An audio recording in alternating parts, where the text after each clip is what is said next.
Bagong mundag na umboy nakuha sa sarong subdivision sa Goa, Camarines Sur.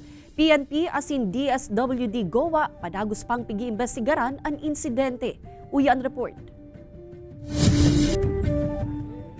Sa kaduutang parte na ini sa Laucan Sarong Subdivision sa Barangay Bagong Bayan, Pequeño, Goa, Camarines Sur, nakuha ang sarong bagong mundag na babaeng umboy. Nakapatos ning itom na jacket asin nakakabit pa ang pusod kan madukayan pasado alas 8 nin aga kasubago sa may gilid sa nakantinampo kan sarong residente na mabakal kutaan na sa haraning tindahan.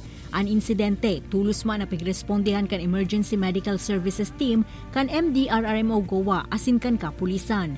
Sa pag-imbestiga po, pag-interview sa duman sa nurse na nagbabantay, yaong pa ang puso dahil pa napuputol pero iba na ang kolor. Kaya medyo may pirang oras naman siguro ini yung inaki.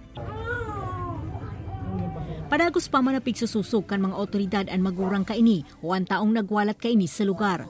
Dinaraan ng boy sa Goa Infirmary para sa maninigong atensyong medikal kung sa insarong inaman ang nagmakulog na padidehon nganing makainom nin breast milk. Nakikipagtabangan naman ang Homeowners Association kan subdivision sa pigigibong investigasyon sa insidente na nangyari nasa 350 meters subuot ang rayo sa guardhouse. Allow me naman po na mahiling kang police si CCTV coverage kang duman sa guardhouse.